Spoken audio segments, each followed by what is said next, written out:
Papa Dudut, wala namang masamang mangarap.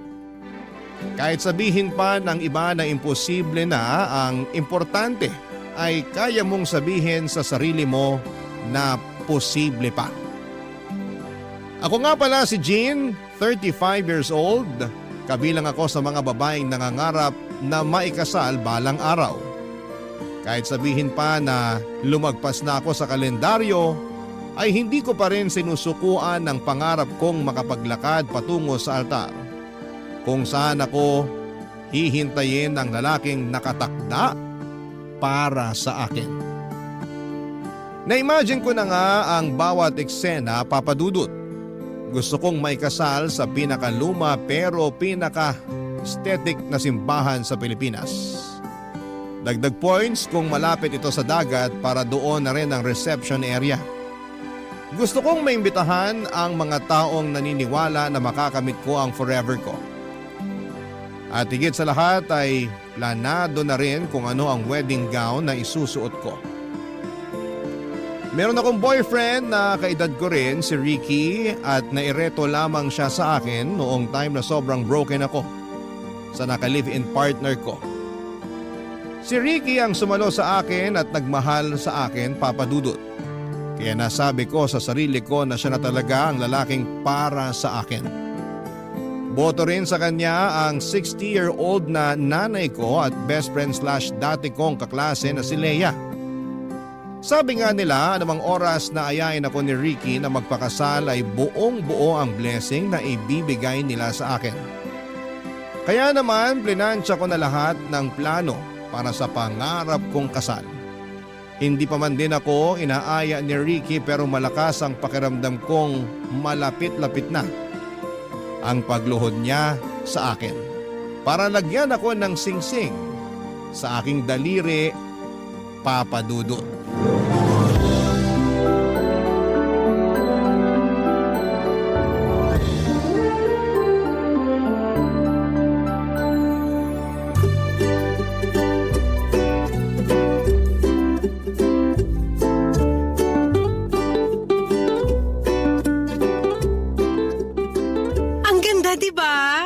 Nung model o nung wedding gown? Yung gown, ano ka ba? Linawin mo, pareho naman kasing maganda.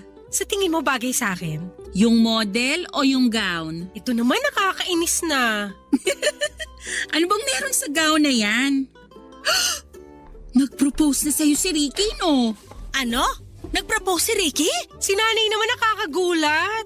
Biglang pumapasok sa eksena. Ano tong narinig ko na nag-propose na si Ricky? Kailan? Bakit? Baka bakit ka naman dyan, Nay? Parang katakataka naman na may lalaki magpo-propose sa akin. So nag-propose na nga sa'yo si Ricky? Saan? Kailan? Bakit? Isa ka pa. Hindi pa siya nagpo-propose. Eh bakit tumitingin ka na ng wedding gown kung hindi pa naman pala siya nagpo-propose? Window shopping? Oo nga. Bakit ka tumitingin ng wedding gown? Naka-sale ba ngayon kaya kailangan magmadali? Walang sale. Nakaramdam lang ako ng lukso ng dugo nung makita ko tong wedding gown online. Lukso ng dugo? Anak mo ba yung wedding gown na yan? Si nanay naman eh. Gets nyo na yun. Unang kita ko pa lang sa gown na to, alam kong siya na. Hindi ko na to papakawalan pa. Dahil ang wedding gown na ganito minsan lang darating sa newsfeed mo. So bibilin mo na? Ipapabili ko kay Ricky. Hindi pa nga nagpo-propose sa'yo si Ricky, tapos pabibilhin mo na agad siya ng gown? Girl, singsing muna ang dapat na inaatupag niya, no? Tama si Leia. Sing-sing ang dapat inuunan ni Ricky. Yang gown, saka na yan kapag ikakasal na talaga kayo. Bakit kasi mauuna yung singsing? Bakit hindi pwedeng wedding gown muna? Eh yun nga ang mas nakikita sa mismong kasal kaysa sa singsing. Yun ang makikita ng mga bisita. Yun ang unang pupurihin. Eh hindi ka pa nga inaaya ni Ricky na magpakasal. Ang advance mo masyado. Iniisip mo na agad kung paano pupurihin ng mga bisita yung wedding gown mo. Basta malapit na rin naman mag-propose si Ricky sa akin. Ramdam ko. Dahil na naman ba yan sa lukso ng dugo? Kanina pa lumulokso yung dugo ko sa'yo, Jean. Nakaka-high blood ka, ha? Bakit pa ayaw niyong magtiwala na magpo-propose sa akin si Ricky? Bakit ayaw niyong maniwala na may susuot ko rin tong gown na to? Ang hirap kasing pangunahan si Ricky. Ganito na lang. Abangan mo muna ang proposal bago ka ma-obsess dyan sa wedding gown na yan. Basta. Ipapabalik ko tong gown na to kay Ricky. Sure na ako rito. Ito talaga ang gusto ko. Masyado kang maligalig ngayon. Sa mga susunod na araw, linggo o buwan, baka makahanap ka pa ng mas magugustuhan mong gown. Hindi na, Nay. Ito na talaga yung gusto kong gown. Wala na makakapagpabago sa isip ko. May message ko na yung nagbebenta nitong gown. Pinapareserve ko na. Wow! Ang lakas ng pananalig mo kay Ricky na aayain ka talaga niyang magpakasal ah. Magkano ba yung gown na napupusuan mo, ha? 75,000 pesos. Tax-free. 75,000? Tax-free? Pwede na yung panghanda, ah. Makakain mo ba yung gown, Jean? Bakit pa ang kontrabida nyo today? Sulit naman ang 75k sa ganda ng gown na to ah. Isang beses mo lang namang magagamit yung gown na yan. Sayang ang 75k. Unless gagamitin mo tuwing Sabado para mamalengke. Sumama ang loob ko sa pagiging nega ni Nanay at Lea tungkol sa gown ko. Hindi ko na lang pinahaba pa ang usapan dahil baka mausog pa nila ang pangarap kong wedding gown. Binago ko na lamang ang usapan at mabilis lang naman nilang nakalimutan ang tungkol sa presyo ng gown. Pero nasa isip ko pa rin ang tungkol sa gown na yon, Papa Dudut. Aaminin kong medyo naging nega na rin ang pag-iisip ko. Lalo na tungkol sa pagpo-propose ni Ricky sa akin. Paano nga ba kung hindi mag-propose si Ricky? Noong gabing yun ay panayang bantay ko online para sa wedding gown na yon. Natatakot ako na baka may mag-mine o kahit nga yung magtanong lang ng presyo ng gown ay kinakabahan ako. Baka maunahan ako. Nape-pressure tuloy ako kung paano at kailan magpo-propose si Ricky para mai-reserve ko na yung gown. Kaya naman gumawa na ako ng paraan para mapabilis ang proseso ng lahat, Papa Dudut. Inaya ko mag-dinner si Ricky pagkatapos ng mga trabaho namin. Walang hiya-hiya na sinabi ko sa kanya na may gusto akong wedding gown. Doon pa lang ay nakita ko na pinagpawisan na siya. Kinabahan ako sa pwedeng maging sagot niya pero pinagpatuloy ko ang mga gusto ko pang sabihin. Sinabi ko sa kanya na agahan na niyang mag-propose kasi baka mabili na yung pangarap kong wedding gown. Pinakita ko yun sa kanya pati na rin yung message ko sa wedding shop na yon. Nakailang beses siyang nasamid kahit wala naman siyang kinakain o iniinom. Pinagpatuloy ko pa rin ang pagkukumbinse sa kanya. Nakipagkasundo ako na kahit wag na niyang bonggahan ang engagement ring na bibilhin niya. Okay na nga ako kahit stainless steel lang basta ilaan na lang niya ang pera para sa wedding gown. Hindi ko tinanggal ang pagkakangiti ko kay Ricky. Pero kabaliktaran naman yon sa kanya. Hindi siya makatingin sa akin ni makangiti ay hindi rin niya magawa. At nang gabing yon ay hinawakan niya ang kamay ko para makipag-break sa akin, Papa Dudut.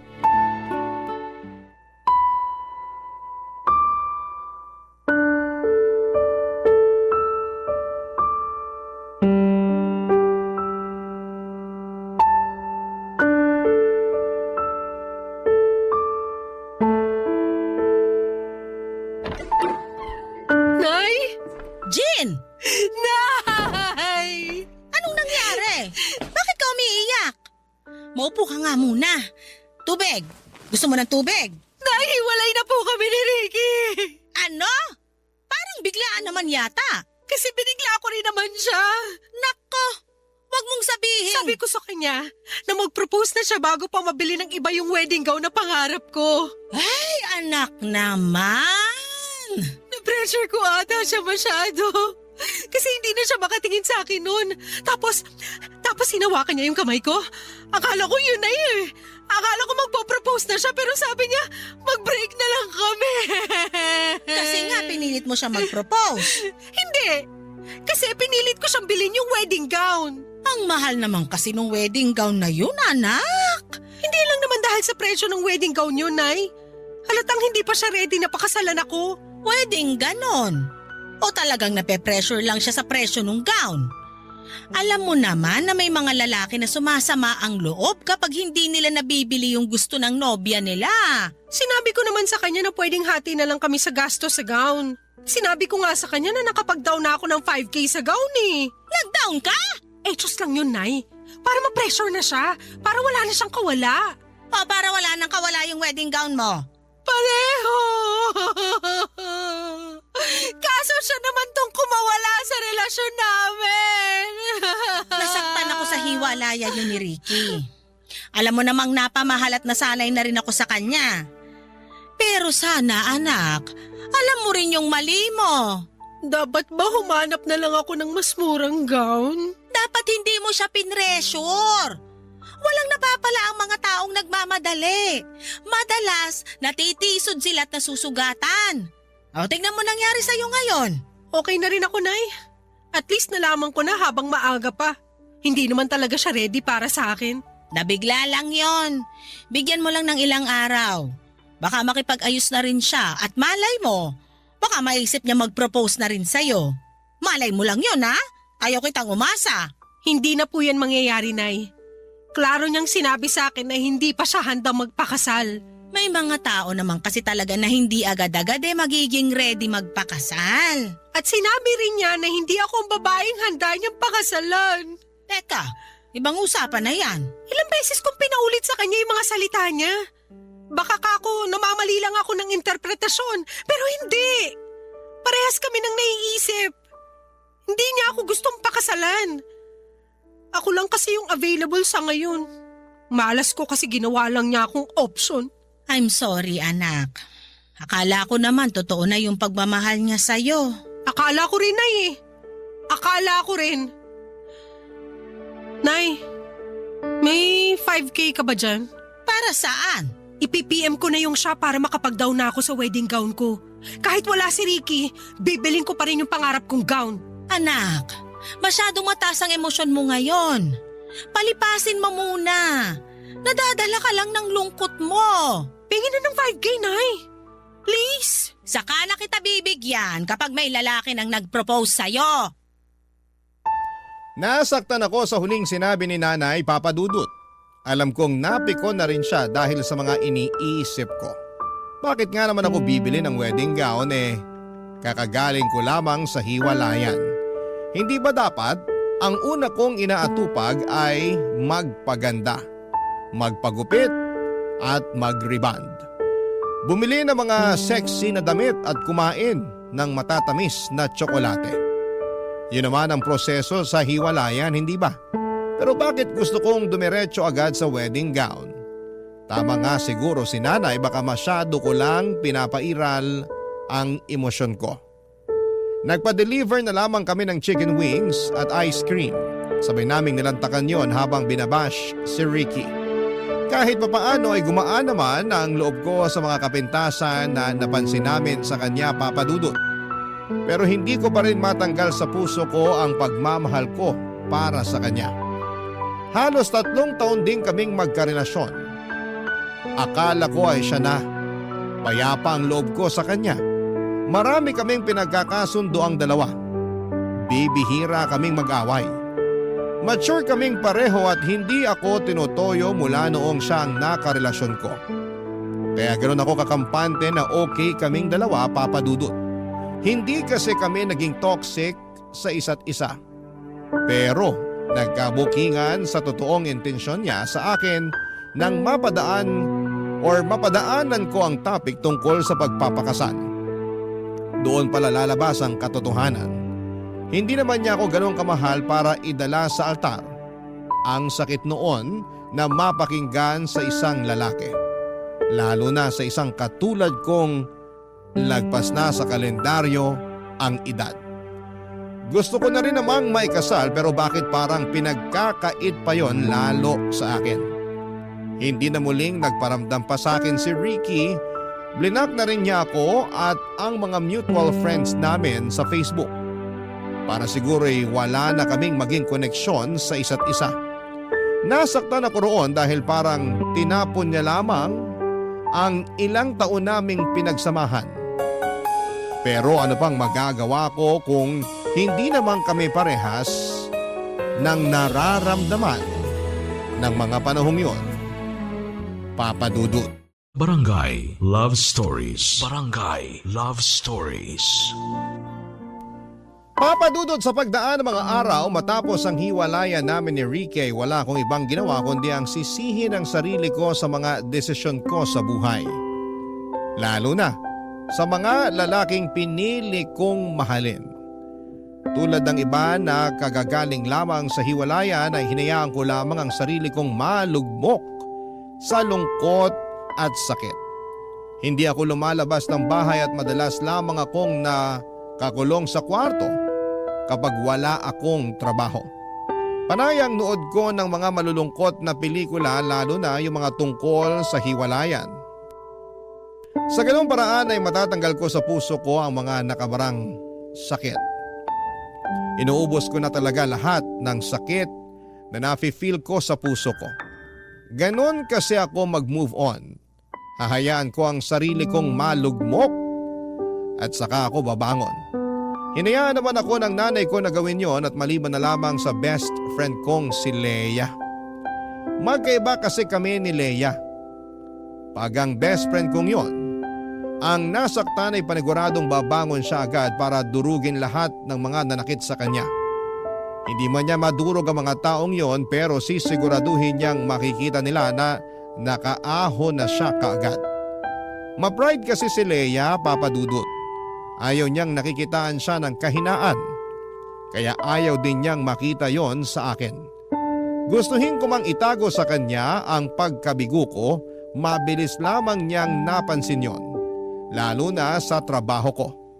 Magka-opisina rin kasi kami ni Leia at minamatsagan niya ako sa tuwing nadadown ako sa pagiging sawi ko. Napansin din niyang naapektuhan na ang trabaho ko dahil doon. Kaya naman minabuti niyang kausapin na rin ako, Papa Dudut. Hindi ko naman minasama yon, lalo't kailangan ko rin naman ng mag-uuntog sa akin para maintindihan kung hindi pwedeng lagi na lang akong malungkot, Papa Dudut.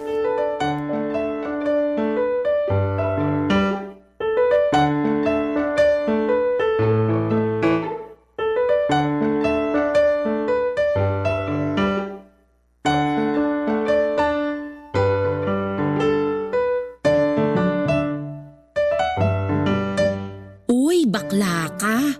Bakit? Ikaw ba kailan titigil sa sad girl era mo, ha? Soon. Dapat soon na talaga. Naapektuhan na yung trabaho mo. Hindi pwedeng ganun. Babawi na lang ako soon. Kailan yung soon na yan? Kapag pinasahan ka na ng boss natin ng memo, naligwa ka na rito. Hindi mangyayari yan. Isa kaya ako sa top performing employees for 10 years. Uy, bakla ka. Baka nakakalimutan mo. Madaling makalimutan ang 10 achievements mo sa isang pagkakamali mo lang.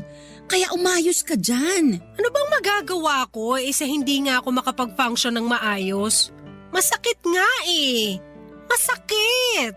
Hindi rason yan. Kahit masakit, umayos ka. Hindi hihinto ang mundo dahil lang nasaktan ka. Mag-adjust ka, no? Aba, ilang adjustments pa ba ang gagawin ko sa mundong to? Ako na lang lagi nag-a-adjust eh. Sa akin na lang lagi binabagsak yung sakit. Marami pa namang ibang tao, bakit parang ako lang ang available na sumalo? Lahat tayo may kanya-kanyang pinagdadaanan, Jean. Hindi lang ikaw. Magaling lang magdala yung iba. Eh di sorry na kung hindi ako magaling magdala ng pinagdadaanan ko. Ay, alam kong hindi madali ang pinagdadaanan mo. Minahal mo eh. Kaya lang… Para akong tangang umasa. Nasayang lang ang lahat ng pinost ko sa Facebook tuwing monthsary at anniversary namin. Mauuwi rin pala ako sa pagde-delete at pag-only me. Sabi naman kasi sa'yo na low-key lang dapat kayo sa Facebook eh. Hindi ko naman sinasabi na pakasalan na niya ako agad. Pero pressure mo siya na bilhin yung wedding gown mo. Kasalanan ko ba kung dahil doon ay na-pressure siya? Pinatunayan niya lang sa akin na hindi niya ako gustong pakasalan. At mabuti nang nalaman mo agad. Ngayon, makaka-move forward ka na. Mas malawak na ngayon ang space sa buhay mo para makapasok yung tamang lalaki para sa'yo. Alam mo, kahit matino yung advice mo, hindi ko pa rin yan iintindihin. Broken ako eh. Ang iintindihin ko lang yung galit ko kay Ricky. Sinayang niya ang ilang taon ko. Sana hindi na lang niya ako niligawan at nilandi. Para Paano kung nakasalubong ko na pala yung the one para sa akin? Kaya lang taken na ako, kaya hindi ko siya napansin. Kahit habang buhay mo pa siyang sisihin, wala ring mangyayari. Wala na tayong ibang dapat gawin kundi umusad. Alam ko na! Ang alin? Pautangin mo ako ng 5K. 5K? Uy, hindi porket broken ka, uutang ka na ha? Dali na! Gusto mo akong makamove on agad, di ba? Pang travel mo? Down payment ko sa pangarap kong wedding gown. At paano makakatulong sa iyo ang gown na yon para makamove on ka? Hindi ba mas lalo ka lang mahihirapan? Kasi may paalala sa'yo na single ka, pero bumili ka na ng wedding gown? Paraan ko to ng pagmamanifest. Kapag nakita ng langit na pursigido ako maikasal, mapipilitan tong ibigay na sa akin si the one. Gets mo? At wedding gown ang solusyon sa manifestation na yan? Mahihiya na ang langit na tanggihan ako kapag nakabili na ako ng gown. Okay, ganado na ako mag-work. Asan na yung mga email na kailangan kong basahin?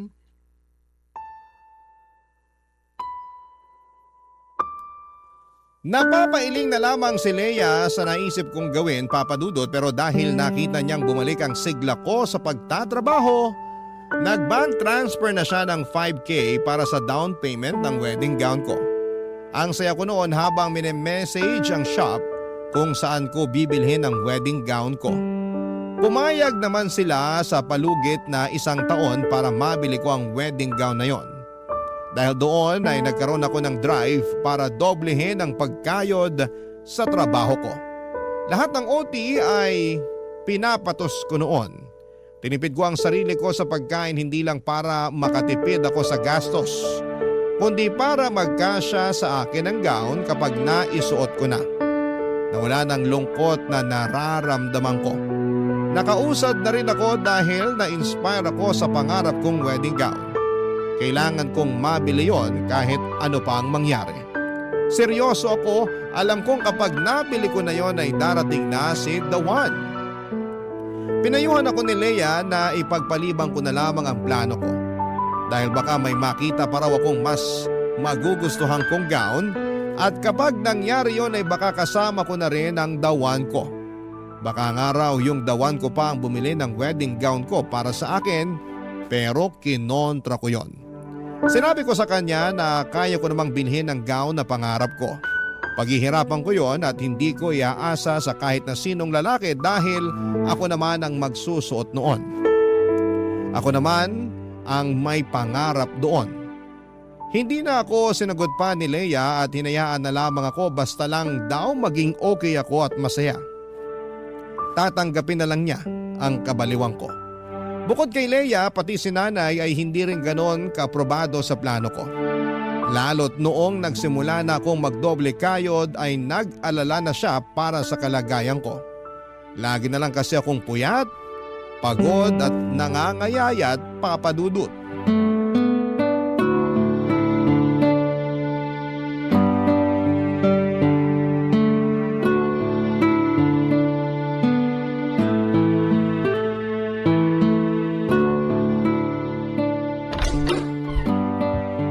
Nay, bakit gising pa kayo? Hinintay kita na makauwi. Sabi ko naman sa inyo na malilate ako ng uwi. Kaya sana hindi na kayo naghintay sa akin. Napuyat patuloy kayo. Nag-aalala ako sa'yo malamang. Halika, ilapag mo na yung bag mo dyan at tabihan mo ako dito sa sopa. Mag-usap tayo. Okay po. Ikaw naman. Hindi ka man lang nag-reply sa mga text ko sa'yo kanina. Nasa locker ko po kasi yung cellphone ko para hindi ako madistract sa trabaho ko. Marami kasi akong kailangang tapusin eh. Gaano pa ba karami ang trabahong kailangan mong tapusin? Naapektuhan na kalusugan mo dahil sa kakatrabaho mo ng walang tigil. Magpahinga ka rin. Kahit day off mo pumapasok ka. Mas malaki kasi ang bayad kapag pumasok ako sa rest day ko, Nay. Mas malaki rin ang bayad mo pag pina-ospital ka dahil hindi ka nagpapahinga. Nakakapagpahinga naman po ko, Nay. OA nito. Anong nakakapagpahinga? Nalaman ko kay Leia na kahit lunch break mo nagtatrabaho ka. Para po matapos na agad yung mga trabaho ko. O baka gusto mong matapos na agad ang buhay mo. Si Nanay talaga. Hindi pa matatapos ang buhay ko kasi ikakasal pa ako. Ano ba yung sikat na sinasabi ng mga kabataan ngayon? Delula? Delule ba yun? Delulu po. Ayan ka, Delulu! Aba, Nay, ayaw niyong maniwala na ang kaisa-isa niyong anak ikakasal balang araw? Naniniwala naman ako, pero ginagawa mong imposible dahil sa mga ibang kahibangan na ginagawa mo. Kahibangan na ba mag-uti sa trabaho? Kahibangan yung bibili ka ng gown, pero wala ka pa namang aasawahin. Grabihan naman sa aasawahin. Seryoso ako. Ikaw nga gumising-gising na rin sa mga kalokohan mo. Alam kong nasasaktan ka pa rin sa hiwalayan yun ni Ricky. Naka-move on na ako. Andito na nga ako sa pag-iipon stage para sa wedding gown ko eh. Hindi naman pwedeng mauna ang wedding gown kesa sa mapapangasawa. Ibang mindset ko sa inyo, Nay. Wala kang kaparehas na mindset. Ikaw lang yan. Eh di ako ang magpapauso nito. Ako ang magiging inspirasyon ng mga kababaihan na laging sawi, pero umaasa pa rin na balang araw makakapagsuot din sila ng wedding gown. Anak. Pwede bang hayaan nyo na lang ako, Nay? Hayaan nyo na lang ako sa pagiging delulo ko. Ayaw lang kitang umasa at masaktan. Umasa at nasaktan ako Sasagarin ko na. Kaya nga gumagawa na ako ng paraan ngayon para makaahon ako Tapos binabagsak nyo naman ako. Hindi kita binabagsak.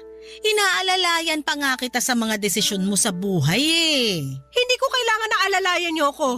Suporta lang at tiwalang kailangan ko sa inyo. Ano ngayon kung matisod at pagkamali ako? Ibabangon ko pa rin ang sarili ko. Suportahan nyo lang ako. Yun lang ang kailangan ko.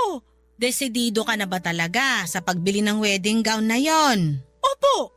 Wala na akong ibang gustong gawin kundi ang maisuot ko na yon. Kahit wala ka pang mapapangasawa. Kahit wala pa akong mapapangasawa. May isa lang akong pakiusap sa'yo.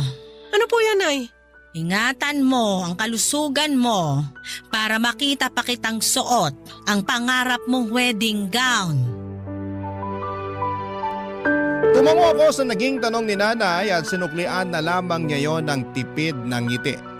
Hinayaan na lamang niya ako papadudot. Pinilit na lang niya akong kumain bago ko magpahinga. Pinagbigyan ko naman siya papadudot kahit na hindi ako gutom noon. Sa totoo lang ay parang hindi na ako nakakaramdam pa ng gutom dahil masyado ko nang iniisip ang pagtatrabaho. Nasanay na lamang ang katawan ko na laging nakaharap sa computer at hindi nakaharap sa pagkain. Napansin na kasi ni nanay ang pangangayayat ko. Dinaan ko na lamang sa vitamins at tubig ang lahat. Aminado naman akong hindi ganong kadali ang ginagawa ko at malaki pa ang kailangan kong bayaran para sa wedding gown ko. Pero hindi ko yon susukuan kahit gaano pa yon kahirap papadudot. Hindi na namin muling napag-usapan ni nanay ang tungkol sa pagbili ko ng wedding gown. Kontra man siya sa plano ko pero sinabi niyang ipagdarasal niya na mapaaga ang pagkuha ko ng wedding gown para maging masaya na akong tunay. Bata pa lamang ako ay totoong pangarap ko ng maikasal papadudot. Lagi akong nangunguna sa pagpepresenta bilang bride sa tuwing naiisip naming magkakalaro na magkasal-kasalan. Kahit nga hindi ko gusto yung napili nilang groom, para sa akin ay wala akong pakialam. Maglalagay pa ako ng puting punda ng unan sa ulo ko para kunwari ay belo ko yon. Isusuot ko rin ang bestida ko na pangsimba at itatakas ang sandals na may takong ni mama. Pipitas ako ng maraming pulang gumamela para maging bouquet ko. Ipapasalo ko naman yon sa mga kalaro ko.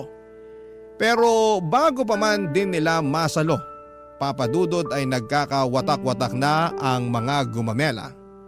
Tinakot pa ako ng dating kalaro ko na malas daw kapag nagkawatak-watak ang ihahagis na bouquet. Ibig sabihin daw noon ay hindi pwedeng ikasal ang babae. Yun ba ang dahilan kung bakit lagpas 30 na ako ay hindi pa ako nakakalakad sa altar? Papadudot. Barangay Love Stories. Barangay Love Stories. At dahil nga sa may isang taon ako para makabayad na sa pinareserve kong gown kaya kinailangan kong sumideline. Kahit ano na lamang ay tinatrabaho ko papadudot. Kahit maliit lang ang bayad ay tinatanggap ko. Nagbenta ako ng chicherya sa trabaho at sa mga kapitbahay ko.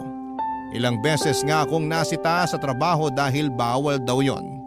Kaya naman ginagalingan ko na lamang ang pagtatago. Umextra din po ako tuwing my children's party bilang assistant ng isang kamag-anak kong clown. Hindi lang yan ha, tumanggap na rin po ako ng labada sa mga kakilala ko. Ginamit ko ang napanalunan kong washing machine sa raffle sa trabaho. Marami pa akong ibang ginawang trabaho pero hindi pa rin naging sapat yon dahil masyadong malaking halaga ang kailangan kong bayaran para sa gown. Naisipan ko ngang mag-loan sa bangko kaya lang kapag naiisip ko kung gaano kalaki ang interest noon ay napapatras na lamang ako. Di bale nang pag-ipunan ko at matagalan ng pagbabayad, ang importante ay pinaghirapan ko naman. Panay na nga ang kantsaw ng mga tao sa akin. Para raw akong may binubuhay na 100 mga anak. Pinagsabi ko na kasi ang dahilan ko ng pagtitriple ng kayod. Marami ang nagsasabi na ginagawa ko lang daw na tanga ang sarili ko. Prangka nilang sinabi na walang pupuntahan at manghihinayang lamang ako sa huli kapag nabili ko na ang gown tapos wala naman pala ang papakasalan ko. Aaminin kong nakaka-down yun pero pinakita ko sa kanila na mali sila. Naisip ko na isa lang sila sa mga hadlang para makamit ko ang mga pangarap ko. Pinadala lang ang mga kontrabidang ito ni Lord para subukin kung hanggang saan aabutin ang pasensya at kagustuhan kong mabili ang pangarap kong gown. At higit sa lahat ay ito ang sukat at basihan ni Lord kung handa na ba ako sa ibibigay niyang lalaki na papakasalan ko balang araw. Hindi ko yun susukuan kahit magkamatayan pa, Papa Dudut.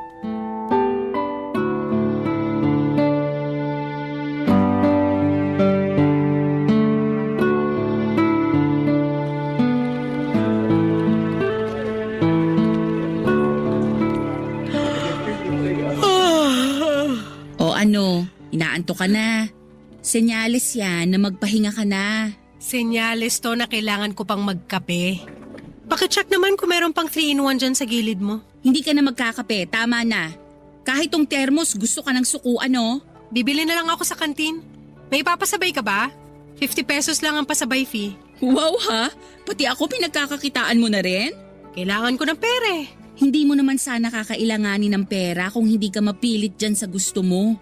Pwede namang ipagpaliban muna ang pagbili ng wedding gown. Akala ko ba na pag-usapan na natin to? Di ba okay na sa'yo na bilhin ko yung wedding gown na yun? Kasi akala ko madadalian ka lang sa pagkuha ng pera para mabili yun. Pero sa nakikita ko ngayon, parang mali ako. Para ka ng zombie na hindi sabik sa utak kundi sabik sa kwarta. Lahat naman tayo sabik sa pera. Ikaw hindi ba pangarap mo magkaroon ng sarili mong DSLR? Di ba nga pinag-iipunan mo rin yun para magamit mo na sa bakasyon mo next year? Sa akin naman kasi, siguradong magbabakasyon ako. Eh ikaw? Ang mapanakit mo naman doon. Ako, naniniwala na matutuloy ang bakasyon mo at makukuha mo pa ang DSLR mo. Pero sa akin, ayaw mong maniwala na mabibili ko ang wedding gown ko? Pwede mong mabili ang wedding gown mo. Pero hindi ka naniniwala na merong magpapakasal sa akin kapag nabili ko ng wedding gown ko. gusto kong maniwala. Pero Kung gusto mo talaga maniwala, tanggalin mo yung pero. kaya mo pa ba? Oo naman. Ngayon ka pa ba magdududa? Nagkakasakit ka na dala ng pagod at puyat. Pag ang katawan mong bumigay, sa ospital lang mapupunta yung ipon mo. Grabe ka namang manakot. Hindi ako nananakot ha. Pero yan lang ang pwede mong kabagsakan kapag hindi ka matuto na magpahinga at maghinay-hinay. Nagpapahinga naman ako. 3 oras na tulog? Ano ka pinaglihi sa motel? Nagsumbong na naman ba sa'yo si nanay? Nag-aalala lang sa'yo ang nanay mo. Hindi na niya alam ang gagawin niya kaya nagsabi na sa akin. Ang tigas din kasi ng ulo mo. Hindi matigas ang ulo ko. Pursigido lang talaga ako sa pangarap ko. Pangarap mo na pwede namang isang tabi muna. Hindi naman urgent. Hindi dapat iniisang tabi ang pangarap. Kasi kapag iginilid mo yan, may makakahanap na iba. Paano kapag naisipan ko ng balikan? Pero may nakadampot na pala. Paano ko? Paano ka? Baka para ka sa ibang pangarap.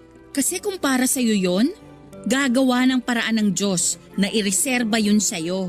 Pero hindi ganun ang kalakaran sa wedding shop na gumawa sa wedding gown ko. Kung hindi ako magmamadali na bilhin yon, siguradong may ibang babae na hahablot nun. Lagi ka talagang may panlaban sa pangungontra ko. Ipinaglalaban ko lang ang pangarap ko. Ay, bibili ka pa ba ng kape sa kantin? Bakit magpapasabay ka ba? Pabili na lang ako ng tissue. Oh, etong 500 pesos. Wala ka bang barya? 15 lang isang rolyo ng tissue eh. Susungitan na naman ako ng tindera sa kantin nito. Keep the change na. Hoy! Bakla? Seryoso ba? Gusto kong makatulong sa pangarap mo. Ayan ha, bayad na ako sa pasabay fee. Ngumiti sa akin si Leia habang nangingilid ang mga luha ko sa mata.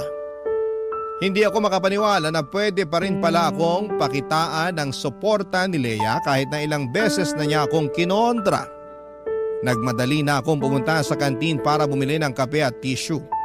Pagkabalik ko ay nakipagkwentuhan sa akin si Leia at hindi tungkol sa wedding gown kundi sa ibang sideline ko. Lalo na yung pagiging assistant ko sa isang clown. Pinagtawanan na lamang naming pareho yon dahil puro ako kapalpakan. Gumaan kahit papaano ang loob ko habang pinag-uusapan namin ni Leia ang mga sideline ko. Sinabi niya sa akin sa dulo ng usapan na isasama niya ako sa mga novena nila ng lola niya para mapabilis daw ang pagsagot ni Lord sa kahilingan ko. Sapat nang marinig ko yon mula sa best friend ko. Sapat na sa akin ang dasal para makayanan ko pang ilaban ang pangarap ko. Kung pangarap lang din ang usapan ay hindi ko nabanggit sa inyo nung una pero meron po akong isang pangarap na gusto kong mabigyan ng katuparan. Yon ay ang pangarap ni nanay na makita akong ikasal. Hindi na niya marahil matandaan pero noong bata pa lamang ako ay napag-usapan nila ng lola ko na gusto niyang maabutan ng araw na makapagsusuot ako ng wedding gown at makakalakad sa altar. Sa ganung paraan daw ay mapapayapa ang kanyang kalooban dahil meron ng isang lalaki na mag-aalaga at magbibigay ng lahat ng pangangailangan ko. Para nga akong kinurot sa puso nang idagdag ni nanay na kapag nangyari yon ay handa na siyang sumunod sa tatay ko sa kabilang buhay dahil hindi na niya kakailanganin pang problemahin kung sino ang magmamahal sa akin. Hindi ko yon binanggit kailanman kay nanay, siguro'y nakalimutan na rin niya yon. Pero kahit kailan ay natatandaan ko yon, Papa Dudut.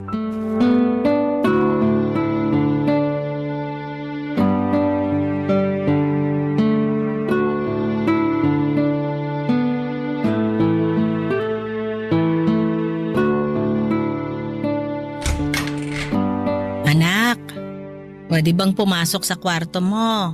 Sige lang, Nay. Kanina pa nagsisimula ang balita sa TV. Ayaw mo ba akong samahang manood? Pass muna ngayong gabi. Hindi pa ako tapos mag-budget eh. Gabi-gabi ka na lang nagbabudget ah. Ilang gabi ka nang hindi updated sa mga showbiz happening. Ipahinga mo muna ang utak mo sa pera. Halika muna ron sa sala. Sunod na lang ako. Yan din ang sabi mo nung isang gabi.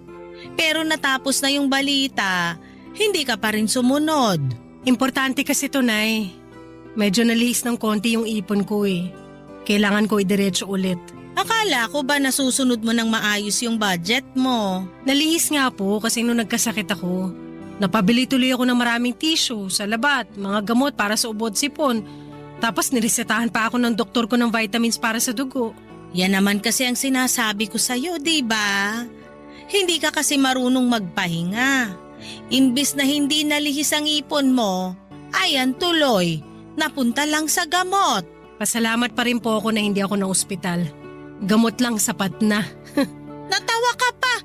Kapag hindi ka pa tumigil sa kakangarag sa katawan mo, sigurado akong dextrose na makakaharap mo. Huwag mo namang ipagdasal na, ikaw talaga.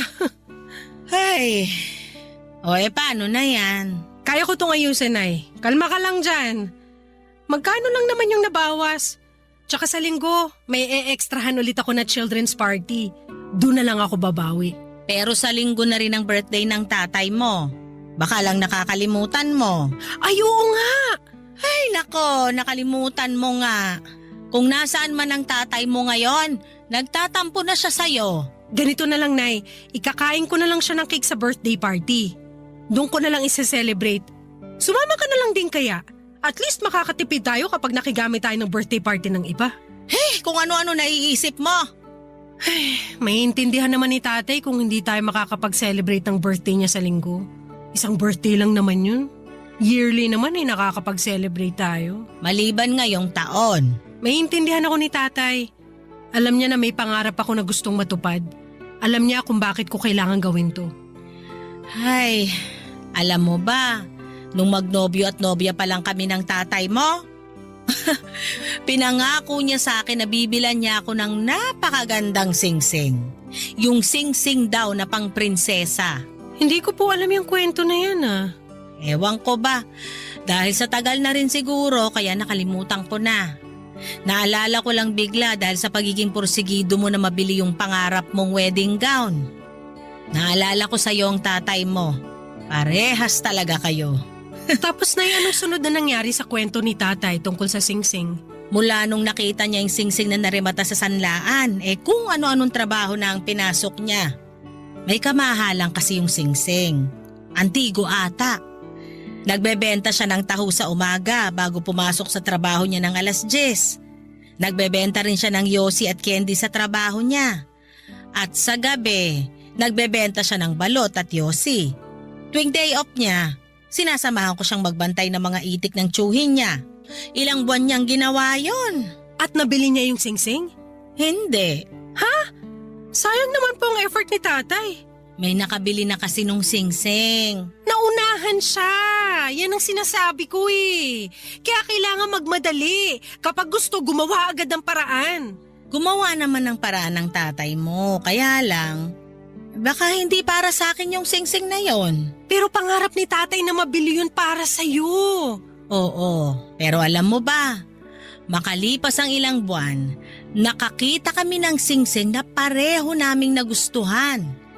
Hindi pang prinsesa tulad ng una niyang plano. Pero nagustuhan ko yon at bumagay sa mga payat na daliri ko.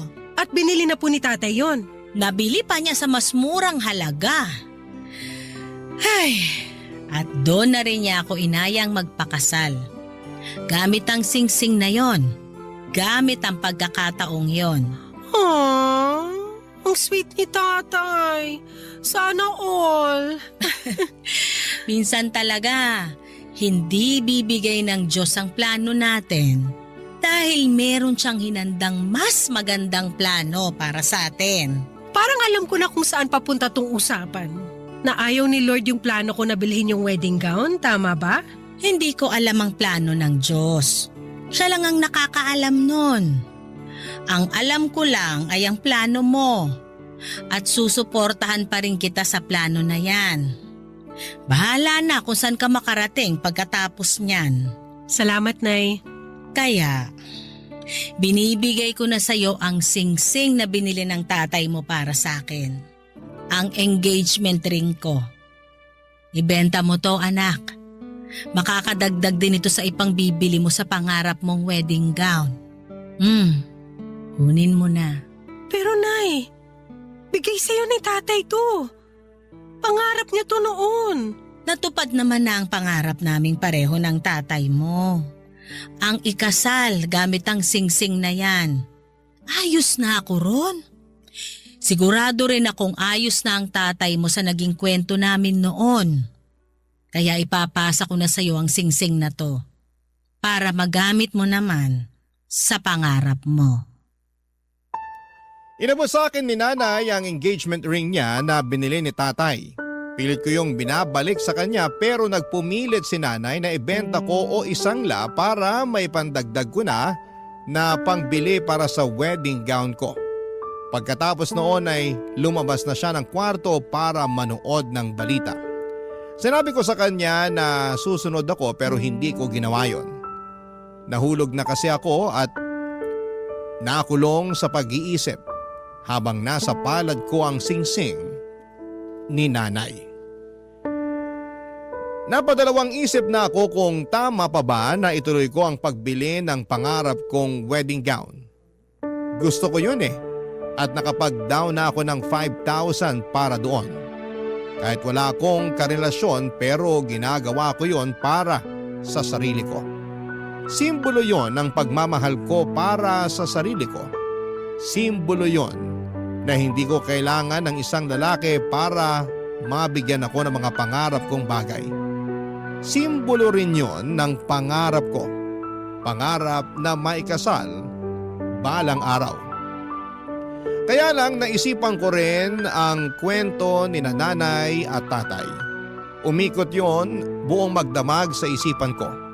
Paano nga kaya kung merong mas magandang plano si Lord para sa akin? Tulad ng ginawa niya para sa mga magulang ko. Paano kung talagang gustong sirain ni Lord ang naplano ko dahil alam niyang merong mas makakabuting plano na hinanda na niya para sa akin? Hindi ba para sa akin ang wedding gown na yon? Meron pa ba akong ibang wedding gown na mabibili? O baka ang mapapangasawa ko na ang bibili noon para sa akin? Naguguluhan po ako noon sa sitwasyon ko. Gusto kong humingi ng tulong sa inyo bago ako magpasya. Ano po ba sa tingin ninyo ang dapat ko na gawin? Umaasa akong makakatulong ang lahat ng tagapakinig ng nangungunang programa ng Barangay LS na Barangay Love Stories sa problema ko. Bibilhin ko ba ang pangarap at gusto kong wedding gown? O ipagpapalibang ko yon at abangan na lang ang susunod na mangyayari sa mga susunod na araw. Maraming salamat po sa inyong lahat. Ako po ang inyong kapuso at kabarangay forever, Gene. Dear Papa Dudut, magandang araw sa inyo at sa mga ka-forever at kahabang buhay. Ako nga pala si Vanessa, 35 years old, na pangasawa ko ang beshi waps kong si Marvin. Kaedad ko rin siya, 10 years old pa lamang kami nang maging matalik kaming magkaibigan. Kaya naman masasabi kong kilalang kilala na namin ang isa't isa. Tanggap ko nga rin po ang pagkabakla ni Marvin. Opo, isang binabae ang napangasawa ko pero hindi yon naging hadlang para mahalin ko siya. Hindi yon naging hadlang para makita kong magiging mabuti siyang asawa. Mabilis lamang ang mga pangyayari. Isang araw ay nagulat na lamang ako na inamin sa akin ni Marvin na gusto na niyang maging straight at mag-asawa ng babae. Isang araw ay nagulat na lamang ako nang sabihin niya sa akin na gusto na niya akong pakasalan. Wala pa kaming relasyon noon pero sinabi niyang maitatawid namin ang pagsasama namin dahil matibay ang pundasyon ng pagkakaibigan namin. Pumayag ako, lagpas 30 na ako noon. Gusto ko na rin namang mag-asawa. Hindi ko pinagsisihan na umuo ako kay Marvin. Kahit sabihin pang marami ang mga humusga sa tibay ng relasyon naming dalawa. Marami ang nag-iisip na panandalian lamang ang magiging relasyon namin dahil siguradong babaluktot daw muli si Marvin. At ako naman daw ay hindi makukontento sa pagsasama namin dahil alam ko raw na iba ang hanap ni Marvin sa isang asawa. Kibit balikat na lang kami sa mga sinasabi ng iba dahil gusto naman naming panindigan ang desisyon namin. Kaya lang isang araw ay nagsimula na ako magduda sa kanya, Papa Dudut. Natakot na ako sa kahihinatnan ng relasyon namin. Nangyari yon nang tulungan ko siyang mag-ayos ng mga gamit niya isang buwan pagkatapos naming ikasal, Papa Dudut.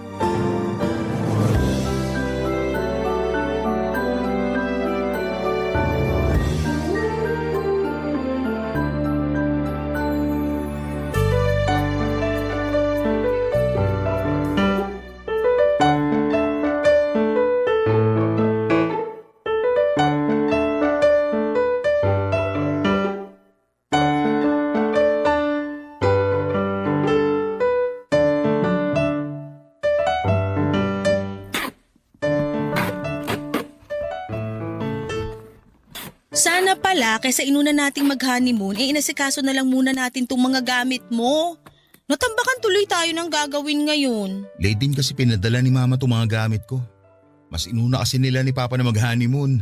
Competitive sila ha. Nakikisabay sa honeymoon? Bagong kasal lang yan? Tinetesting lang yung mga tuhod nila kung lumalaban pa. Isusumbong kita pag nakita-kita tayo next month. Ipapahamak mo talaga ang asawa mo? Kaya mo yun? Asawa? Oh, bakit? Naninibago lang. Naninibago pa rin. Isang buwan na tayong kasal ah. Sanay ako bilang beshiwap mo. Alam mo yan. Pwede pa rin naman tayo maging mag-beshiwap eh. Magandang araw na maging mag-best friend na mag-asawa. Pampatibay ng relasyon. Hindi ba tiwala ang nagpapatibay ng relasyon? Akala ko nga chismis ang pampatibay ng relasyon eh. Ay nako, tapusin na nga lang natin tong pag-ayos ng gamit mo para makapagpahinga na tayo. Mabuti pa nga para makapagkadal na mamaya. Sayang ang lamig ng panahon kung hindi mapapakinabangan. Char! Huwag ka na nga magsabi ng char.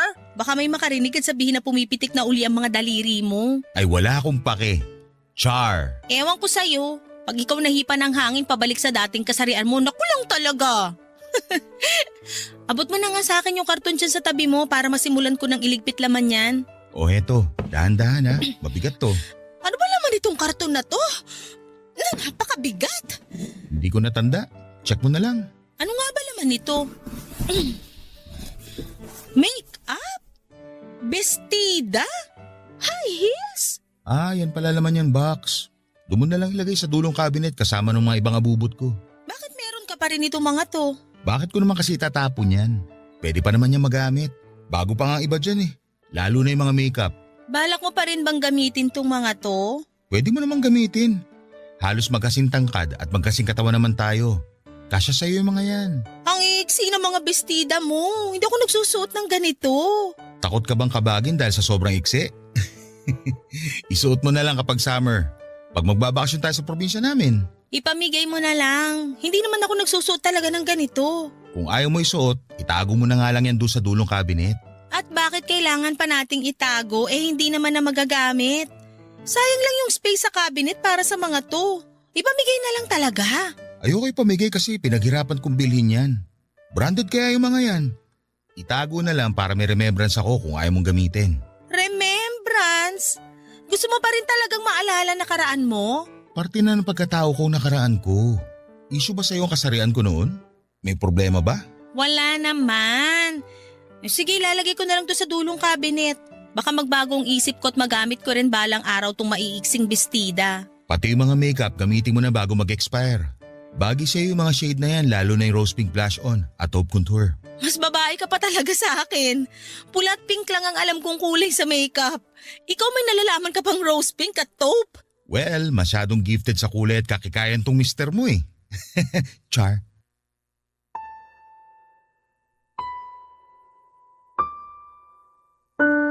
Alam kong nagbibiro lang noon si Marvin sa pagbabakla-baklaan niya. Pero medyo kumabog ng kaunti ang dibdib ko dahil mansyado pa rin ang pagiging bakla niya para sa akin. Recent lang kasi siya nagbagong buhay, Papa Dudut. Siguro'y doon pa lang ako noon nilamon ng mga sabi-sabi na mga kakilala namin na isang araw ay muling magbabalik loob si Marvin sa pagiging binabae. Para mawala ang pag-overthink ko ay nag-focus na lamang akong muli sa pag-aayos ng gamit ni Marvin, Papa Dudut. Marami pa ako nakita roon ng mga gamit niyang pangbabae. Hindi na lang ako umiimik at nilagay na lamang lahat sa dulong cabinet. Umaasa ako na hindi na yon magagamit pa ni Marvin. Umaasa ako na isang araw ay siya na ang magdidesisyon na ipamigay na lamang ang mga yon kaysa gawing remembrance sa naging buhay niya noon. Natatandaan ko pa na kasama ako noon lagi ni Marvin na bumili ng mga damit na pangrampa niya. Ako lagi ang tumutulong sa pagbibitbit ng mga pinag-shopping niya para sa pageant na sinasalihan niya noon. Pati nga yung mga damit na isusuot niya para sa mga date niya. Ako rin, Papa Dudut, ang kasama niya sa pagbili noon. Nakakatawa lang na isipin na asawa ko na ang beshi waps kong bakla na mas babae pa kung umasta noon sa akin. Minsan nakakaduda talaga kung totoong gusto na niyang maging straight o nape-pressure lamang siya ng iba para yakapin ang una at totoong kasarian niya. Lalo na kapag may kasama siyang ibang lalaki. Lalo na yung alam kong tipo niyang lalaki. Lumakas ang kaba ko lalo na noong pinakilala niya sa akin ang bago niyang katrabaho na si Deo. Kaedad lang din namin at gwapo pa. Dinala niya sa bahay namin isang gabi para makikain sa amin ng hapunan, Papa Dudut.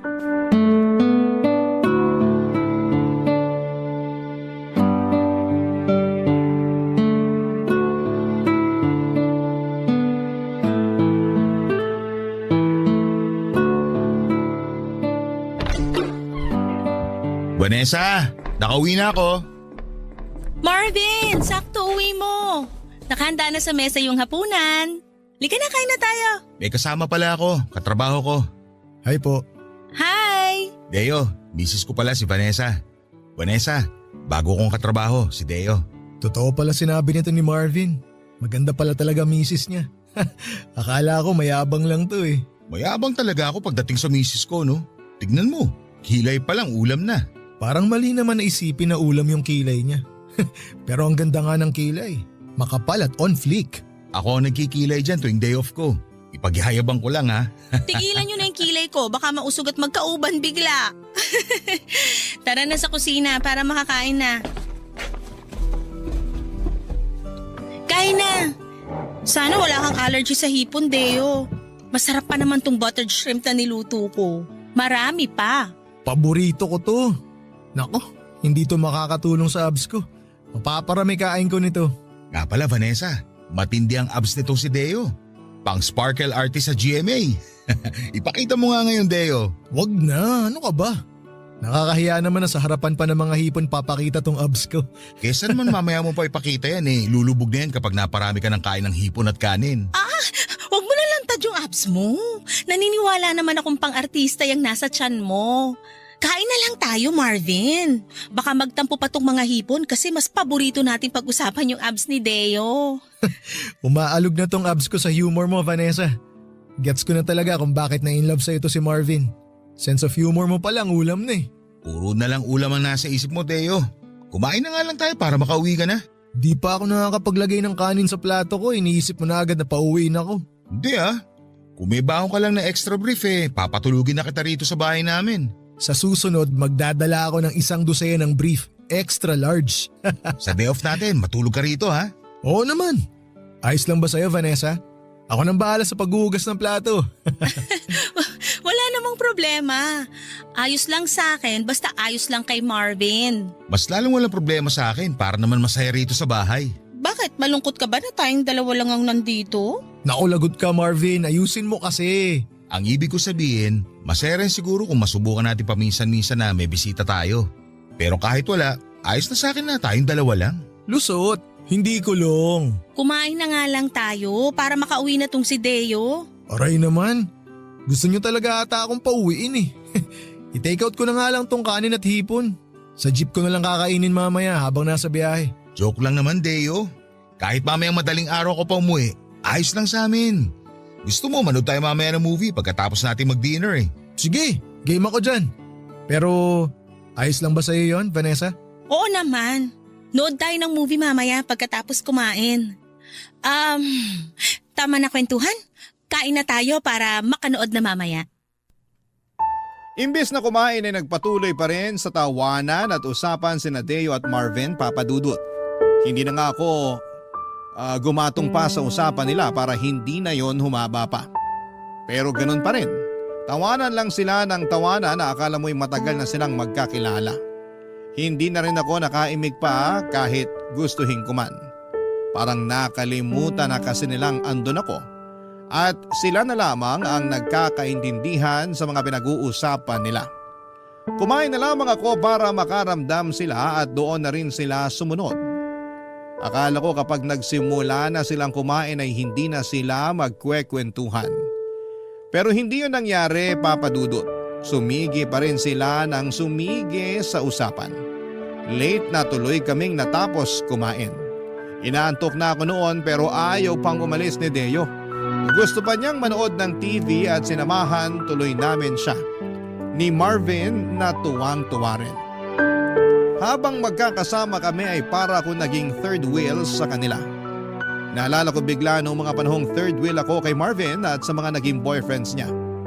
Ako lagi noon ang bumabangka sa kwentuhan dahil madalas ay nagkakahiyaan silang magkakarelasyon. Noong time na kasama namin ni Deo ay parabang naulit ang nakaraan. Ang kaibahan lamang, silang dalawa ni Marvin ang bumabangka sa usapan samantalang ako ay tahimik lang. Hindi ko noon alam ang mararamdaman. Nakikita kong masaya si Marvin kasama ang kaibigan at katrabahong si Deo.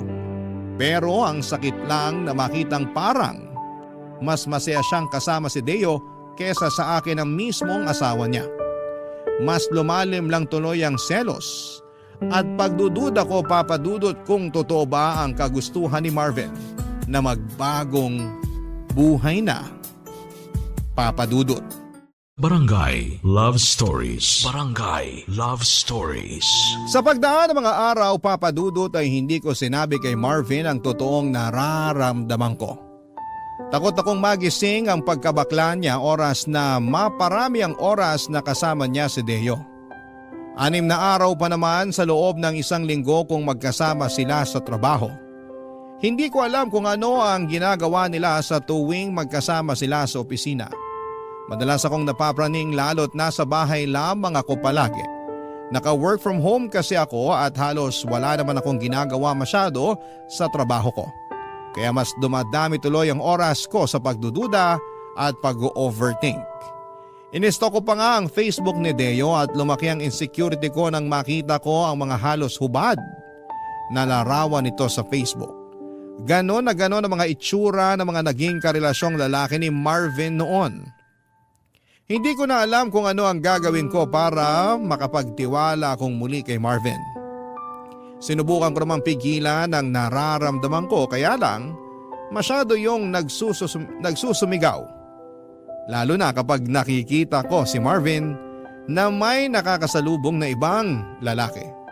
Bukod kasi kay Deo ay madalas na rin akong magselos sa mga lalaking nakakasalamuha ni Marvin. Pati na yung mga nasasalubong namin ay biktima na rin ang pagdududa ko. Noong una ay kinikimkim ko lamang ang selos ko hanggang lumalim na yon ang tuluyan. Isang araw nasa mall kami naglalakad at nagpababa ng mga kinain namin, pauwi na rin sana kami noon nang biglang tumawag si Deo kay Marvin. Pansamantala kaming nahinto sa paglalakad para makipag-usap si Marvin kay Deo. Napansin ko ang kakaibang ngiti ng asawa ko nang magkausap silang dalawa. Muli papadudot aaminin ko na nagselos ako.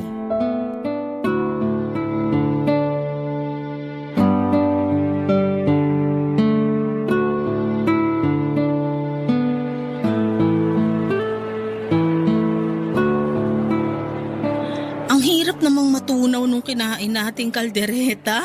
Sinabi mo pa. Lumalaban pa rin yung karne ng baka sa tiyan ko. Baka bukas ko na ito maburot mailabas. Ang hirap talaga pag nagkakaedad. Hirap nang matunawan. Hoy, bata pa tayo no? 35 pa lang tayo. Kung makapagsalita ka naman dyan, akala mo kailangan na natin kumuha ng senior citizen ID. Kasi naman, 1 oras ang mahigit nung umalis tayo sa resto na kinainan natin. Pero parang barado pa rin yung sikmura ko. Kinulang yata tayo sa tubig. Maghanap nga muna tayo na mabibilhan ng tubig. Buti pa nga. Teka, tumatawag si Deo. Sagutin ko lang saglit ha. Sige, gumilid muna tayo para hindi makakaabala sa mga naglalakad. Sige. Hello Deo. Marvin, nasan ka? Andito kami sa Mall ni Vanessa. Katatapos lang namin kumain. Bakit? Ay, nagde-date pala kayo. Pasensya ka na. Istorbo ko pa ata kayong dalawa. Hindi ka nakaistorbo. Ikaw pa ba? Lagi ako may oras para sa'yo. Salamat naman kung ganun. Napatawag ako kasi imbitahan sana kita sa Sabado kung pwede ka. Anong meron? Birthday ng nanay ko. Alam mo namang tuwang-tuwa sa'yo si nanay. Baka naman pwede mo mapagbigyan. Huwag ka na mag-abala sa regalo. Ayos na kay nanay na nandun ka. Game! Anong oras ba? 4:00 ng hapon ng simula. Pwede mo naman nagaan para makisali ka sa inuman namin ng mga pinsan ko. Gusto ko yan. Matagal na rin ako hindi nakakainom. Kailangan na mababad sa gin ng lalamunan ko para makaramdam naman ng init at hagod. Ako na bahala sa alak at pulutan. Mananawa ka. O sige na, tuloy nyo na yung date nyo ni Vanessa. Pasensya na ulit kung naistorbo ko kayo ha. O paano? Bye! Bye! Nakarinig ako ng inuman Inimbitahan ako ni Deo para sa birthday ng nanay niya sa Sabado. Punta ako ha. Hindi ako magpapagabi, promise. Nakilala mo na pala yung nanay ni Deo? Oo. Dumidiretso kasi kami madalas ni Deo sa bahay nila pagkatapos ng trabaho. Kaya pala lagi kang late kung umuwi. Dumadaan ka pa kina Deo. Hindi naman palagi. Sa tuwing naghahanda lang ng merienda ang nanay niya. Kaya ngayon, super close na kayo ng nanay niya. Oo. Kaya naimbitahan na tuloy ako sa birthday niya sa Sabado. Akala ko ba manonood tayo ng sine sa Sabado? Pwede namang manood na tayo ngayon. Parehas lang naman yung palabas ngayon at sa Sabado. Pagbibigyan ko lang yung nanay ni Deo. Ang bait kasi nun eh. Nakakayan tumanggi at baka magtampo. Alam mo naman ang mga matatanda. Lagi na nga kayong magkasama ni Deo eh. O bakit naman ganyan ka magsalita? Mas maganda ngang lagi kami magkasama eh. Kaysa naman mambabae ako, di ba? Mambababae ka? Bakla ka naman.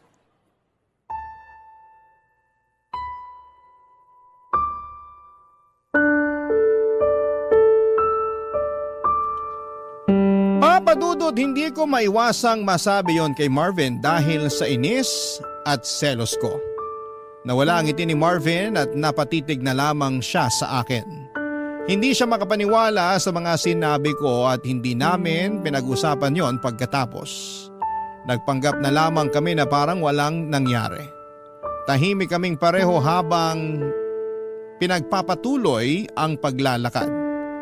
Alam naming nagbago ang mood namin pero wala ni isa sa amin ay walang gustong umamin. Gusto lang naming parehong makaiwas sa away at maiwasang mapag-usapan ang tungkol sa pagbulalas ko sa pagiging bakla ni Marvin. Naghanap kami ng mabibilhan ng tubig at nang nakabili na kami, nag-aya na agad si Marvin na umuwi na. Napagod na raw siyang maglakad. Gusto na raw niyang magpahinga. Tumango na lamang ako at sumunod sa kanya. Hanggang sa pagsakay ng jeep ay tahimik kaming pareho, papadudot. Pati sa pag-uwi sa bahay ay ganun din. Nagkulong siya sa kwarto at ako naman ay naglinis ng mga naiwan naming kalat sa sala. Kinabukasan ay naging okay na ulit kami pero ramdam pa rin namin ang ilangan sa isa't isa. Wala pa rin ni isa sa amin ang gustong pag-usapan ng mga nangyari sa mall. Isang hapon ay hindi ako mapakali at parang may nagtutulak sa akin para kausapin si Deo. Gusto ko siyang makausap para malaman niya ang nakaraan ni Marvin at para alam din niya kung saan siya lulugar. Baka sakaling maisip niyang irespeto ang relasyon naming mag-asawa. Alam kong emosyon ko ang nagdidikta noon sa akin at mali ko na sumunod ako sa gusto noon. Kinuha ko ang cellphone ko at tinawagan si Deo. Nakuha ko ng palihim ang number ni Deo nang minsang makaidlip si Marvin at nakabukas ang cellphone nito o papadudot.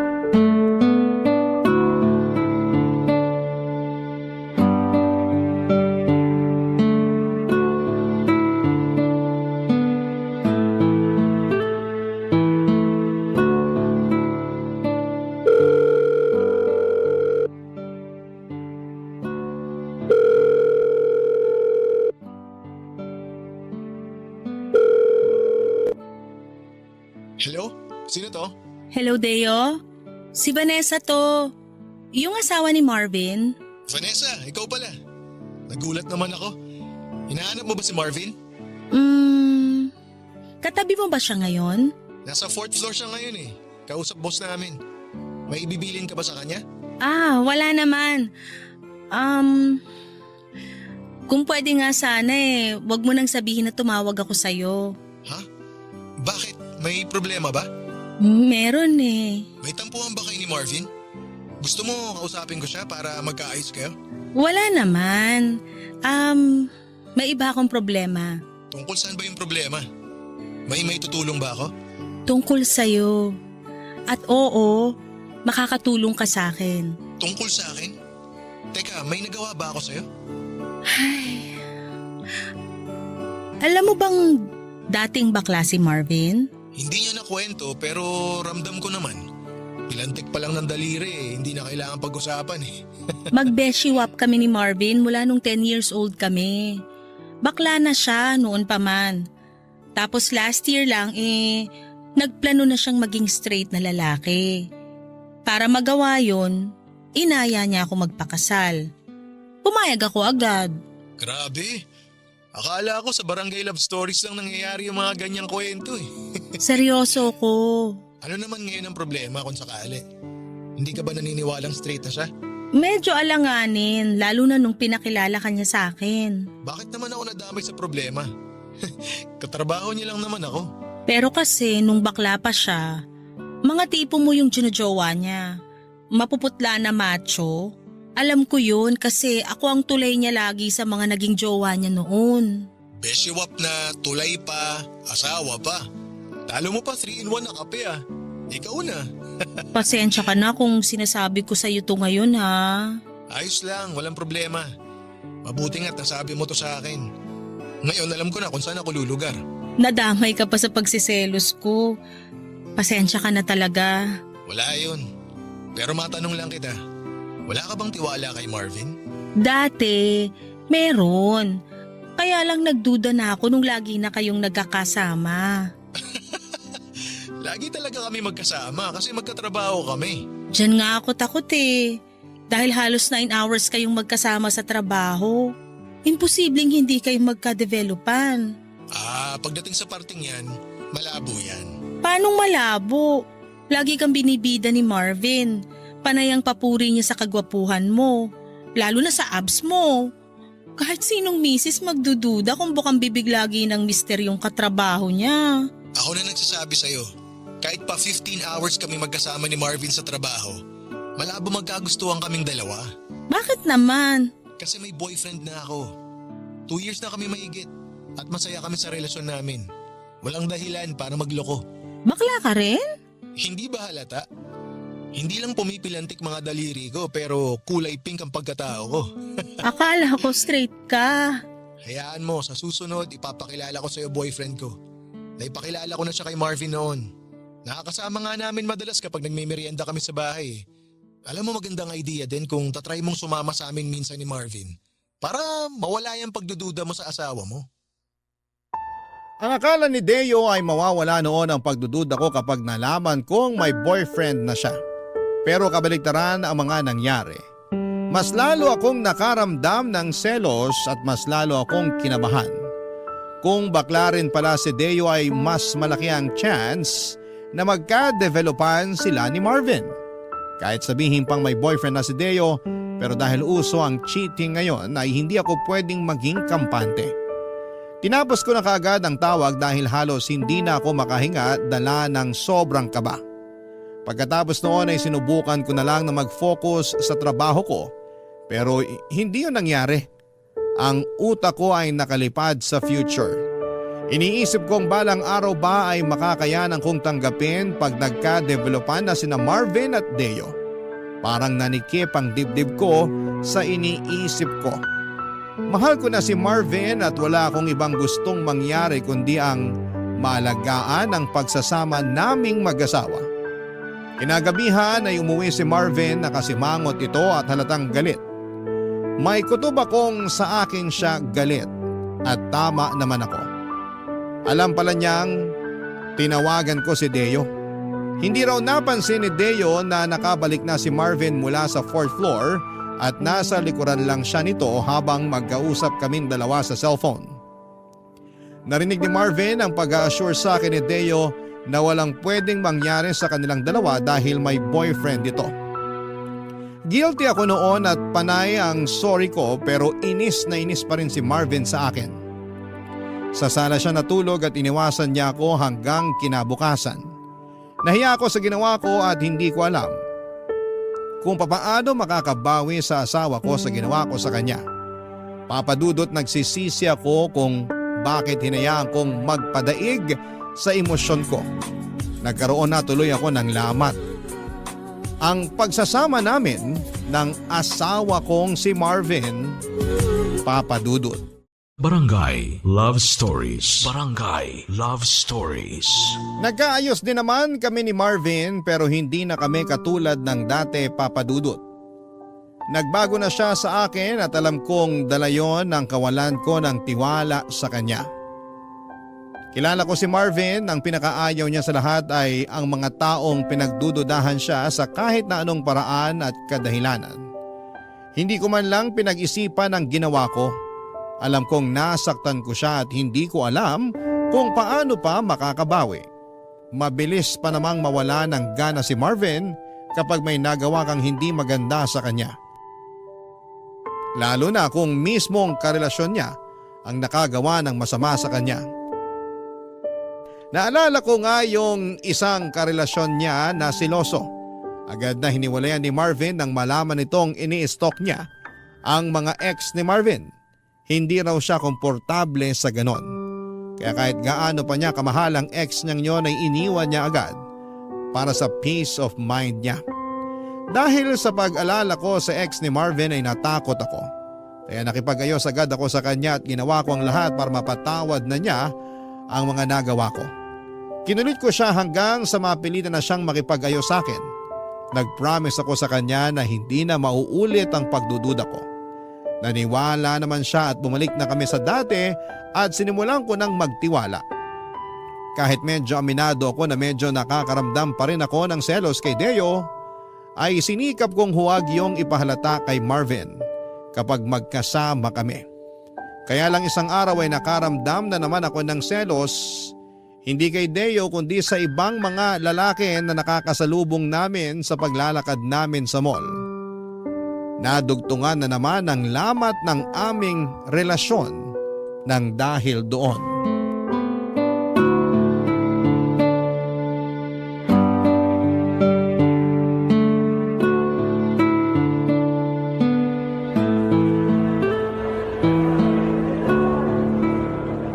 Pwede ba tayong dumaan sa second floor? Bibili lang ako ng bagong casing ng phone ko.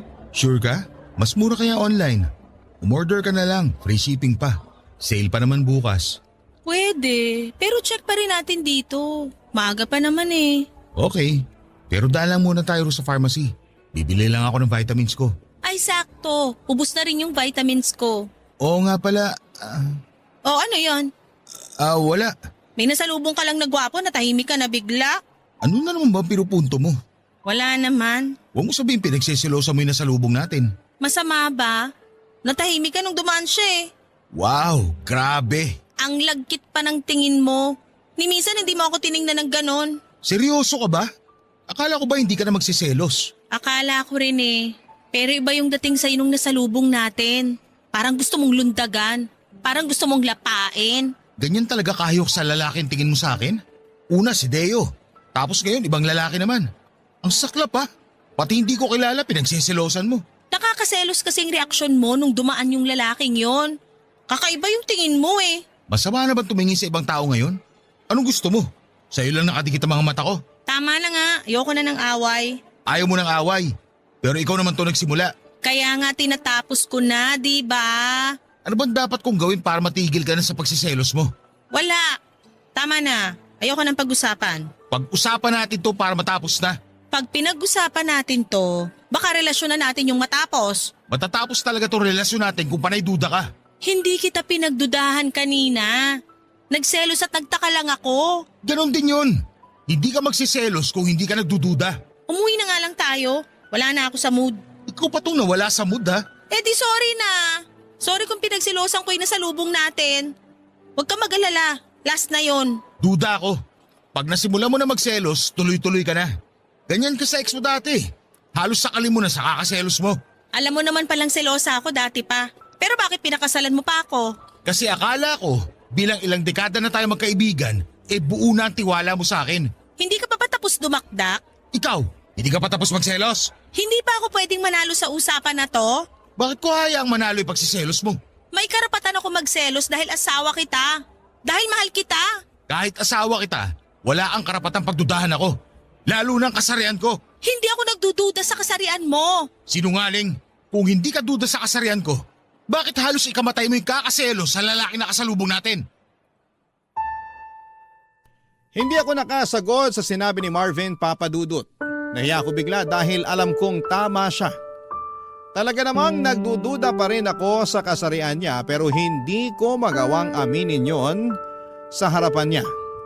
Nang hindi na ako sumagot ay naglakad na ng mabilis si Marvin para makalabas na ng mall. Humabol naman ako pero hindi kami nag-usap. Sabay pa rin kaming sumakay ng taxi pa uwi at hindi pa rin kami nag-iimikan sa loob ng taxi hanggang sa makauwi kami ng bahay. Hindi na ako muling kinausapan ni Marvin kahit ilang beses na ako nag-attempt na pag-usapan namin ang mga nangyari. Alam kong napagod na siya sa ginagawa ko at kahit ako ay pagod na rin namang magduda. Kaya lang ay hindi ko pa ma-practice na magtiwala ng buo sa kanya.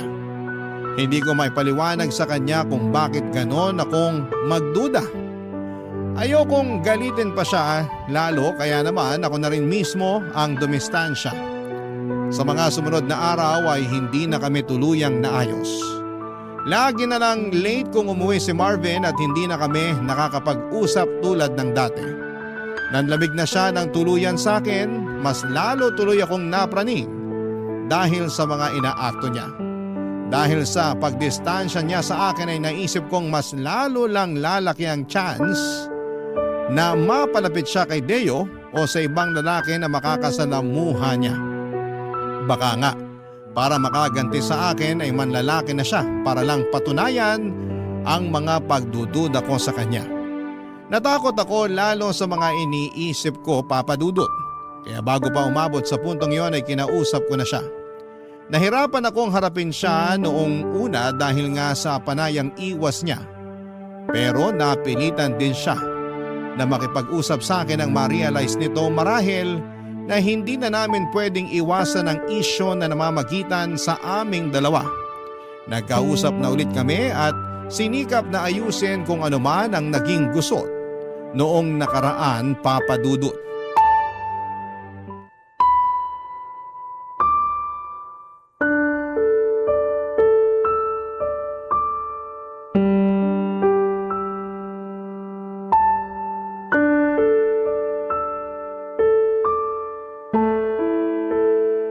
Buti naman at napapayag na kitang pag-usapan natin to.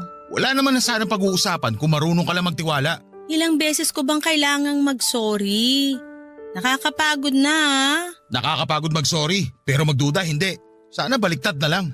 Makinig ka. Alam kong hindi ko na mababawi yung pagdududa at pagsiselos ko sa'yo nung mga nakaraan. Kaya nga gusto kong makabawi ngayon. Babawi ka ngayon tapos bukas balik selos na naman. Ikaw naman tong walang tiwala sa akin. Ikaw pa talaga may gana magsabi niyan? Aayusin ba natin to o hindi na? Hindi ko alam. Pagod na ako sa kakaselos mo. Kung mauulit to sa susunod, binibigyan mo lang ako ng dahilan para pagsisiya na pinakasalan kita. Ang sakit naman yan. Mas masakit kaya lahat ang pagdududa mo. Masisisi mo ba ako? Wala pang 1 taon nung magdesisyon kang magpakalalaki. Buong buhay mo lagi kang naka-lipstick. Lagi kang naghahabol sa lalaki. Diring-diri ka kapag nadidikitan ka ng dibdib ng babae. Wala ka talagang tiwala, no? Oo, aaminin ko hindi ganun kadaling panindigan to pagiging lalaki ko. Pero ginagawa ko. Araw-araw sinusubukan ko. Kaya sana, subukan mo rin magtiwala. Kasi nadadamay ako sa pagiging nega mo sa akin. Ayoko naman sanang maging nega. Kaya lang kasi, Kaya lang ano? paano kung isang araw mapagod ka na sa kakasubok? Paano kung isang araw ma-realize mo na mas gusto mo na lang uli maging bakla? Na mas gusto mong yumakap sa lalaki kaysa babae? Paano ako? Bakit kasi ganyan ka-advance ang utak mo? Hindi ba pwedeng yung pagsusumikap ko ngayon na maging straight ang isipin mo? Hindi mo ba na-appreciate yun? Na-appreciate ko na nag-e-effort kang maging straight. Pero hindi ko lang kasi maiwasang makaramdam ng takot sa tuwing may nasasalubong tayong gwapo tapos mapapatingin ka sa kanila. Ni sa hinagap, hindi ko naisip na lalaki ang pagseselosan ko. Vanessa, ikaw na to pinili ko. Ikaw na to pinakasalan ko. Marami naman dyan na pinili nga sa una. Pero sa huli, iniwan pa rin. Kaya hirap ka magtiwala kasi nakafocus ka sa mga mali ng iba. Hindi tayo yun. Iba tayo. Mahal kita at mahal mo ko. Hindi ba pwedeng yun na lang atupagin natin ngayon? Kesa lagi tayo mag-aaway dahil sa walang kwentang pagdududa mo. Paano bang gagawin ko? Nahihirapan na rin ako eh. Gustuhin ko man na di magselos, pero ramdam ko pa rin eh. Lalo tuwing wala ka rito sa bahay at kasama mo si Deo. Si Deo na naman? Ilang beses ko bang sasabihin sa'yo na magkaibigan lang kami? May karelasyon yun. Nakakahiya na pati siya idadamay mo sa pagsiselos mo. Kasi naman, panay-puri ka sa itsura niya. Lagi mong binabalita sa akin kapag pumapasok siya sa opisina niyo na mala artista yung datingan. Dahil lang doon kaya ka nagdududa? Mas matakot kapag naglilihim na ako tungkol kay Deo. Pati na rin sa ibang mga lalaki na kakasalamuha ko. Ibig sabihin lang nun, may mali siya na sa akin. Ayan, kinabahan na naman ako lalo. Bakit kailangan mong sabihin yan? Ay, eto. Naalala mo nung grade 6 tayo? Wala teacher natin nun tapos naglaro tayo ng truth or consequence. Naalala mo yung sinabi ko nun? Hindi ko na naaalala. O sige, para bumalik lang sa alaala mo. Nung tumuro sa akin ng bote at truth ang pinili ko, tinanong ako ng kaklase natin si Tracy kung may crush daw ba ako sa'yo. Ay oo, naalala ko na. Sumagot ka ng oo. Tapos nung tumuro uli sa'yo yung bote at consequence naman ang napili mo. Siguro naman natatandaan mo. Napaghalik sa'yo yung consequence na gusto nila ipagawa sa akin nun. At ginawa mo nga. Ramdam ko pa yung panlalamig ng labi mo. May halo pang nginig. Ikaw ba naman makascore sa crush mo? Hindi ba manlalamig labi mo sa kaba? Ako pa yata yung first kiss mo eh. At puppy love ko. Talaga? Ako? Hindi man ikaw ang first love ko, pero ikaw ang puppy love ko. Ikaw ang pinakaunang kilig sa buhay ko bago ako lumiko at natuto man lalaki. Ay, aaminin ko sa'yo, na-attract pa rin ako sa lalaki. Aaminin ko rin, nung bagong pasok si Deo sa office namin, nagkakrush ako sa kanya. Pero panandalian lang yun. Nawala rin kagad na ma-realize ko na maayos pala siya na maging kaibigan. Hindi ko alam kung nakatulong ba yung sinabi mo sa pagiging selosa ko. Ito, hindi ko alam kung makakatulong pero susubukan ko. Walang halong biro. Ikaw na ang gusto kong makasama habang buhay. Wala nang iba. Napakaswerte kong napangasawa ko ang best friend ko. At napakatanga ko kung gagawa pa ako ng dahilan para magkahiwalay tayo. Oo, ramdam ko pa rin ang pagiging bakla ko. Hindi ko agad yun matatanggal sa sistema ko. Pero kung meron pa akong isang hindi matanggal sa sistema ko, yun yung kagustuhan ko na maging katuwang ka sa buhay at makasama ka hanggang sa pagtanda. Nakatitig lang sa akin si Marvin habang sinasabi ang mga linya niyang yon. Aaminin kong nakatulong yon para mabawasan ang nararamdaman kong selos at pagdududa. Niyakap ko na lamang siya dahil hindi ko rin alam kung ano ang susunod na sasabihin para hindi masira ang moment namin. Pagkatapos noon ay nagbalik na kaming muli sa masayang relasyon namin. Kaya lang, ramdam ko na noon ng pagiging maingat ni Marvin. Ramdam ko rin na napapraning na siya sa tuwing lumalabas kami at nakakasalubong kami ng gwapong lalaki. Iniiwasan na rin niya si Deo at ramdam ko ang lungkot niya noon. Alam ko naging close na silang dalawa at nakasira lamang ang pagsiselos ko sa samahan nila. Aaminin ko na hanggang ngayon ay hindi pa ganoong kabuo ang tiwala ko kay Marvin. Siguro'y likas na sa akin ang magduda dahil yun na ang nakasanayan ko sa mga dating nakarelasyon ko. Pero bala ko na sana yung itigil kaya lang ay hindi ko alam kung papaano. Ayoko magkasira kami ni Marvin dahil wala na akong ibang gustong makasama kundi siya na lamang talaga. Lalo't nagbabalak na kaming magkaroon ng anak bago matapos ang taong ito. Hindi naman makakatulong kung may ilangan pa kami pagdating sa tiwala kung paplanuhin na naming bumuo ng pamilya. Baka naman may tips kayo kung paano mawawala ang pag-overthink ko. Kung paano mawawala ang pagdududa at ang pagsiselos ko. Gusto ko sanang maayos ang relasyon namin pero sana'y matulungan ninyo ako kung papaano. Salamat po sa mga susubok na tumulong at magpadala ng komento sa inyong Facebook page. Salamat na rin po sa team sa Barangay LS sa pagdinig at pagbabahagi ng aking kwento. Ang inyong forever kapuso at kabarangay, Vanessa.